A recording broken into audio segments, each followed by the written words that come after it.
bafala toyina kyongamba gwe those are fans of Spice Diana. Nakola from one fan your works are to and I'm still growing. So toyina kyongamba. So my fans, I respect you and I love you. I'm not a politician, I'm an artist. I serve you with music and that's what I will do. Neno tulia mafala nga talina kyalina naye nga ddako omuntu eyeekolera abeere owakabinga mwogenda bingi. Kati njagala message eno mugibatwalye mubagambe nze Spice. Buli ali wano ampagidde kubeera wakabi. Kubanga ndi kyendi nkola ssente zange ng'omukyalo okubeera owakabi.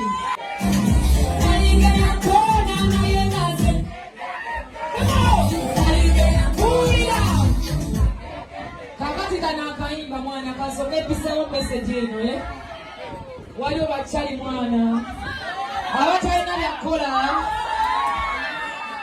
abadde bagezaako mwana otwogera ebigambo bingi nnyo naye kambabulye bakyali bange buli muntu ali wano eno tewali wa myaka 4 tuli bavubuka abaagala okubeera abakabi abakolerera buli kye tulina si bwe kiri wave Uganda ojoyiyo obeerewo osegeera wave Uganda ojoyiyo akasente obeerewo mwana neno tulya bafala nga talina kyalina naye nga ddako omuntu eyeekolera abeere owakabi nga mwogenda bingi. Kati njagala message eno mugibatwalye mubagambe nze Spice. Buli ali wano ampagidde kubeera wakabi. Kubanga ndi kyendi nkola ssente zange ng'omukyalo okubeera owakabi. Ate nga bwemukya kambabulire buli ampagira manya Spice tagenda kuyiwa kubanga nze ndi mukazi mukozi ate ngenda kuba w'amaanyi n'osinga n'olowooza. Kati kambabulire DJ Ramo aliwo omusajja oyo mubanja ssente balance naye mugambe DJ Ramo ezo ssente nzikulekedde.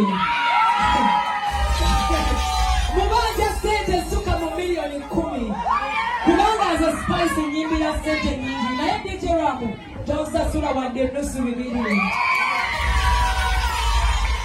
Omanyi lwaki? Kangabulire mwana mbagala nnyo abampagira mwenna.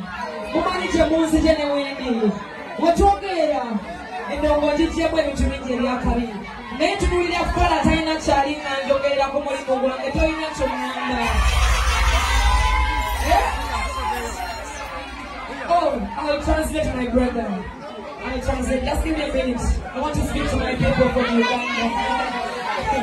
So, kambabulire mwana, kambabulire. Bwe tubanga twagala oteekawo embeera ey'enjawulo, twagala okweddabula, okwekyusa, kitandika naffe, temuteekawo busosoze eri muntu yenna. Tetusobola kweyawula ne tugenda mu maaso, tulina kukolera wamu, one love and peace. Bwe tunaakolera wamu tugenda kuwangula, tugenda genda wala nnyo. Mu UAE tetuli bangi nnyo nga bannayuganda, tuli wano okukola kubeeza Uganda yaffe mu maaso. Bakyali baffe, famire zaffe. Naye mwana bwe tugenda mu ngeri y'okwewukana si kirungi bakyali bange. Sikyogera nga muyimbi, siri politician. Kyogera kubanga ndi muganda wammwe, muli baganda bange. Tukola kubeera bulungi. Tukola kubeera bakabi. Nasooka okujja wano mu 2016 omusajja Ramo yandeeta. Nga siina kyendi wana, nze kati nina kyendi, tolina ky'oŋŋamba. Kubanga buli kyendina nkikoleredde. Ate nga ngenda sigala nkola kubanga omulimu gwange nguwa ekitiibwa n'abampagira ngawo ekitiibwa. Bwe mbanga nkola kubeera wakabi nga siina gwe ntusizaako buzibu, tolina ky'oŋŋamba ku mulimu gwange. Nga tolina ky'oli olw'okuba olina data era mwebale nnyo kujja mwana bakyali bange ne mubeera banaze faani wange ne wabamu muwa respect. Kubanga kuwamu bw'ati otegeeza nti abali fake. Okitegeera so buli azze wano ne mwandibadde banandibayimbidde paka we mukoowa kubanga nga wa respect gwe faani wange owaddala ow'omunda. That's what I work for, reality. Sagala ajja wano nga yeefuula njagala nga tanjagala, nsanjagala mubanga natanjagala wankuwagala naye njagala I respect you. Because ekyo kyendi kati genda ogambe wa bufala tolina ky'oŋŋamba gwe those are fans of Spice Diana. Nakola from one fan your works are to and I'm still growing.